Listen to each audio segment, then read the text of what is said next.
You know, Barney, how everyone enjoys a delicious meal. Maybe a scrumptious BLT. Well, in your case, a greasy burger for lunch. And maybe a fat, juicy steak at dinner. Well, I usually eat a burger for dinner. Sometimes a cupcake for dessert. You prefer yet another burger? Or maybe even a burger-filled cupcake, I guess. That sounds delicious. Right.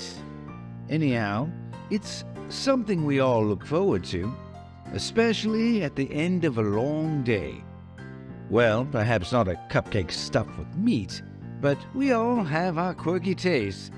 Now, with your little dead dude Hal, all he'll think about is eating. A cupcake burger? No, Barney, not a meat-stuffed cupcake. Try more like human flesh, like, say, a Nicholas burger. I'm sure Zombie Hal would really go for that. Now the question is, to feed or not to feed? That is the question. I mean, Barney, you can do either, since your zombie doesn't actually need sustenance to survive. But still, this little gray bugger will beg and beg for you to give it some fleshy, tasty treat, preferably your hand or leg. So it's tempting to let that cute little guy have something to play with when it's bored. Like a video game. No, Barney, not a video game. Are you paying attention to what I'm saying, or just daydreaming about stuffed meat cakes? Actually, I was thinking... Never mind, Barney. I'm sure whatever it is, I don't want to know. Anyway, what I'm saying is, you should give your little dead dude something fleshy to chew on. Just a word of caution. When you do feed him, don't look into your little dead dude's eyes. If you do, you may succumb to the temptation to let him munch on your hand. Oh, that's funny. No, really, I'm not kidding. Don't look into those eyes. Seriously, Barney, pay attention to this point. If you don't, I'm pretty confident that you'll succumb to temptation. So avert your eyes. Remember, Barney, you've been warned. Try to avoid looking into those dull, dead puppy dog eyes during feeding time. Your zombie's gaze, once fixed on you, will most assuredly make your heart want to give in and let him nibble on your fingers. So it's really just best to avoid any eye contact whatsoever. Barney, really, take my word for it and just avert your eyes for God's sakes. So zombies have magical eyes. No, Barney, that's ridiculous. It's just that their eyes... never mind. Yes, your zombie's eyes are magical, so just don't look at them. I know, Barney, this may not seem obvious. What am I saying? Nothing is obvious to you. Let me just say, I can't count the times. Why not? Why can't I count them? Okay, yes, I could stop and take the time out to actually count the times. But do I really have to come up with this kind of empirical, statistical data just to satisfy your curiosity? God, I hope not. I love to count things. Well, that's great. And I guess with you, the one thing I can count on is your ability to focus on the irrelevant. For now, though, let's just go with the many times that some newbie zombie owner has made this mistake and ended up letting their dead pal feast on them. So don't let this become some tragic, unfortunate lesson for everyone else to learn from. I mean, really, Barney, can you afford this kind of humiliation? Especially after Jerry, your co-worker's birthday party. I did get a little too drunk. Nobody cares about that. It was your gift that sucked. You got Jerry a pair of Speedos. What was even worse was they weren't even Speedos. They were women's panties. Remember how embarrassing that was? Now think about how embarrassing it will be to end up joining your dead little chum in zombie bliss. I'm certain your co-workers won't mind. Well, I bought those for my wife, but somehow mixed up her gift with Jerry's. Well, Barney, the good news is your wife got those panties later. From Jerry. Oh, how do you know? Barney, I told you, I know a great many things. Like how she showed Jerry how well they fit on her. It's true, Barney. Your wife's a big whore. And your dead buddy Hal's not the only friend who's been with your wife. Oh, Barney, no need to cry. Just eat another burger and let the magic of food make your troubles disappear. Try not to yet again become that stupid fool you've allowed yourself to become in the past. Maintain a level of self-control and use your head this time.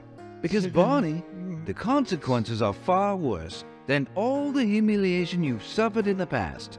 And you've managed to rack up plenty. Well, what are the consequences? Really, you don't know? Well, quite simply, zombie bites you, then you become zombie. You know, a mindless dummy. So I guess in your case, Barney, nothing will change. Just remember, your dead buddy Hal is not only a dickwad, but also a deadly zombie. Really, do I need to say more? Well, technically, I guess I do. At any rate, if you do wish to provide your dead guy with a little tasty morsel to chew on, then I would recommend some kind of raw flesh. Now, of course, Barney, your dead dummy will most certainly prefer it to be human. Unfortunately, because as I understand, of some sort of stupid, let's just say legal reasons, you're better off using an alternative. Here, I would suggest flesh from a cow, but it could also be from any fleshy animal as well. Also avoid things like fish because of the bones, as well as your idiotic notion of burger cupcakes. For that matter, anything that's sweet or like a pastry. And don't even bother with vegetables, because oddly enough, zombies have a zero tolerance for anything that's not human flesh-like in appearance. Why is that? I don't know why, but good question. What's up with that? I wonder if Zombie Hal will like eating burgers like I do. Well, I'm not sure anyone, undead or alive, likes to eat burgers like you. But he'll certainly love anything that's like human flesh. That's the key thing to remember, Barney. It's all about the look and texture that really counts. It's important that you understand that. Well, it's important that you understand everything I tell you. But seeing how that's never going to happen, I'll just hope that you get this one thing. Try to dress up the meat by simply wrapping it in a bloody t-shirt. Remember, presentation is key. Is it a magical key? No, Barney, I don't mean like a magical key, because there's no actual key as well as magic. It was just a metaphor. Now, with that silly magical question out of the way, you just need to make the meat look like it came from someone. So maybe it's from Joey, that fat, little annoying kid who lives next door to you. Who knows? Joey thinks I'm silly because I like magic. Well, Barney, can you blame him? I mean, it is pretty silly that a grown man your age would have a fascination in such drivel as magic and stuffing your face with burgers. So really, who wouldn't think you're silly? Well, Susie from work doesn't. You're sure about that? Susie told me she likes magical stuff. Well, that's great. But we're not really talking about Susie now. We're talking about Joey, who thinks you're a silly little man who has lost all grip on reality, which I might add isn't far from the truth. Anyway, let's face it, you've been thinking for a long time now that fat little turd has it coming. So why not just pretend you're feeding your dead chum Hal a piece of Joey? Then you and your little dead guy can both enjoy the moment. Remember, Barney, the trick here is, and no, it's not a magical one, so no need to ask another dumb, magical question. Anyway, the trick is to make the meat look like a piece of someone. So, for an example, I'll just throw out a random name, like Chris, a suave, self-assured, condescending little fuck-faced know-it-all of a mechanic, who not only screws me over with the cost to fix my car, but who also screws my wife behind my back. So now, all I can think about, all you can think about, is all the horrible ways you'd like to see him die. Of course, that's just a random example. It has nothing to do with me whatsoever. Are you sure? Yes, Barney, I'm really sure. Don't you have a hamburger or something to finish? Yes, I have plenty left. Do you want one? No, I'm not really hungry, but thanks for your money. I mean, the offer of a burger. Try to avoid interjecting too much of your own personal life into the examples that you're using. It's important to stay focused while using examples, so you can better explain the very serious subject of pet zombie care, the basics to your audience. I don't understand that tip. What? No, this tip wasn't meant for you. I don't know why I even mentioned it. But why ask dumb questions, Barney? And why can't you just mind your own business for a change? Then, if you do hear a tip that's not meant for you, just play it with your magical wand pen or something. Okay, forgetting about that blunder, let's move on. Now, as I was going to say, when you're preparing a meal, I'm sure you can think of someone that you'd like to be presenting to your little dead guy. I think I'd like to present Hal. Yeah, well, Hal is your dead guy, so presenting Hal to Hal is kind of redundant. So maybe think of someone else, like your wife, Joey, Jerry. I'm sure the list is endless with you. I guess that's a good thing. Just think of someone. That is, if you're capable of independent thought. Anyhow, it's all about look and texture.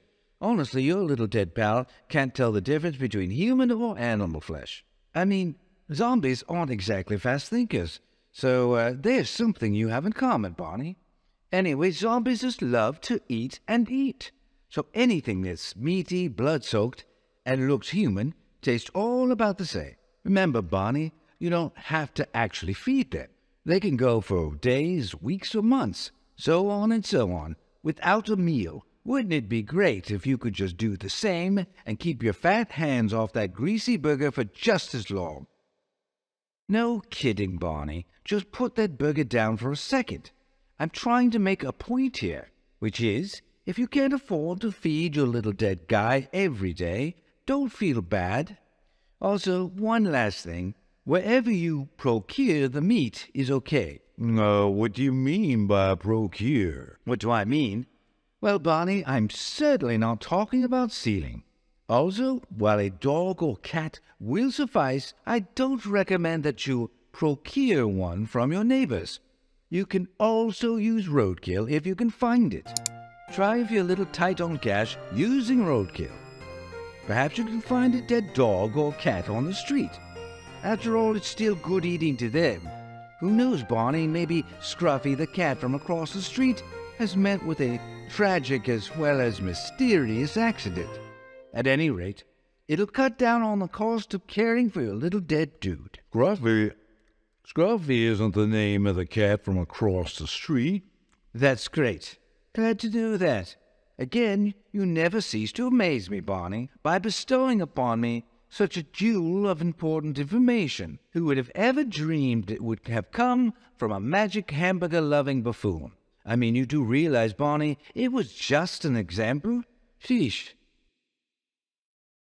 Okay, Barney, let me just underscore the fact that you don't have to feed your zombie. Even still, I would recommend that you do give Hal someone. I mean, some fleshy animal, that is, to devour from time to time.